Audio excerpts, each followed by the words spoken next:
Cooking with charcoal on small stoves called jiko is commonplace in sub-Saharan Africa. For those on low or unpredictable incomes, charcoal is readily available and easier to source than other fuels like gas. Hizo vitu zote ni expensive tu, isipokuwa makaa ni kitu unanunua kidogo kidogo. Makaa ni ukiwa na 50 bob unaweza pika, lakini unajua gas ikiisha kitambo refill unatumia 1500. 50 Kenyan shillings is roughly half a US dollar. Cheap charcoal is a vital part of many lives. Because that's the source of energy people use, there's an entire industry that's been born to cut down forests, make charcoal and sell it to people. As much as $47 billion worth of charcoal is sold across Africa every year. And while many ordinary people benefit from this economy, it's also having a more negative impact.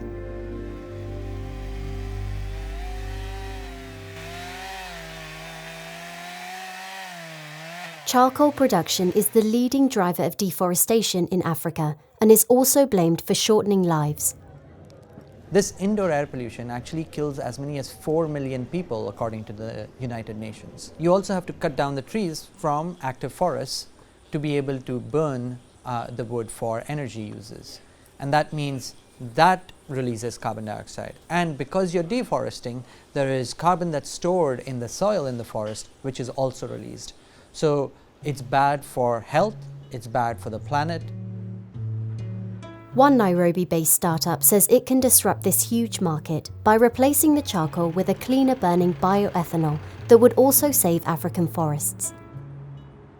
We look at the potential for a solution across 60 countries, across Africa, South and Central America, and Asia. That is where we see a lot of use of firewood and charcoal and a lot of deforestation. Cocoa Networks sources its fuel from sugar processing plants like this one in Western Kenya. Rather than chopping down trees to make firewood or charcoal, the sugar molasses that's converted into ethanol is a waste byproduct. Cocoa distributes this cleaner burning fuel to a network of so-called cocoa points in densely populated areas in Kenya. The machines, like ATMs for cooking fuel, are placed in general convenience stores. There, customers insert a smart canister and using a PIN code fill up as much as they need. Once the canister's been filled, it's plugged into a special 2-hob cooker designed with safety in mind. One of the leading causes of fires, especially in informal settlements, comes from charcoal fires and kerosene stoves.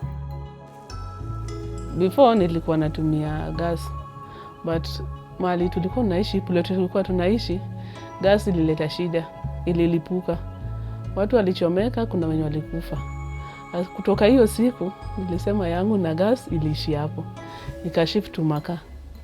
Nyumba yenye tunaishi pia ni ndogo. Ukiweka na makaa na watoto, hiyo hewa si vizuri na mtoto. Sasa ilikuwa ukitaka kupika lazima ukae na watoto nje, ama either upike nje ukiacha hiyo jiko nje.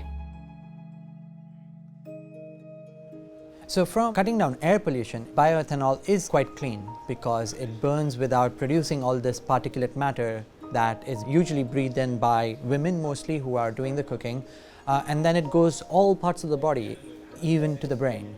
So there is no doubt that cutting down on air pollution by using these alternative fuels is a good idea. For customers, switching to a cleaner fuel like cocoa's bioethanol can make a huge difference, and not just to their health. The system allows canisters to be filled by as little as 30 Kenyan shillings, about 25 US cents. So if money's tight day to day, a customer can buy just enough for that one meal. The ethanol is cheaper than charcoal and competes on price with kerosene, which the government subsidizes.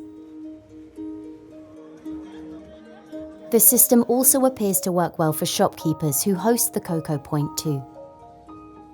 Nimekuwa nikitumia cocoa sasa ni miaka kama 5 hivi. Sasa refilling ni daily, lakini before then it's like around 20 ilikuwa ni twice a week, lakini right now ni daily. Kwa vitu zile vitu nauza, cocoa ndiko na faida mingi kushinda hizo vitu zingine nauza. Cocoa says 1 in 4 Nairobi households are now cooking with their fuel.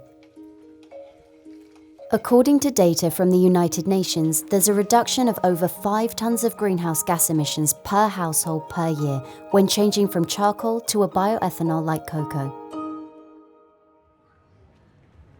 When you're talking about 585,000 households, and these are people who've converted from using charcoal. We've provided them with a guaranteed fuel purchase, so you're guaranteed that you will go to your cocoa point, you will get fuel. And no matter how much money you have, we're within reach. Of course, we have to be careful about bioethanol and how it's sourced. Right now, it's being sourced from the waste produced in sugarcane processing. But if the demand for this product grows, we need to be careful that we don't end up using cropland for the solution, because there is not enough land to be able to feed all the billions of people around the world. Hiyo nayo hapana, siwezi rudi kwa makaa. Kwa makaa siwezi. Usiona hata nyumba yangu haina moshi. Cocoa wants to target countries all over the world where populations rely on charcoal or wood-burning fuel. But to do so, they say they need financial support to keep their products competitive, as well as long-term guarantees to maintain and attract investment. We want fiscal incentives in the form of tax exemptions on all our hardware and all our fuel. And more importantly, we need carbon credits to remain the property of cocoa networks.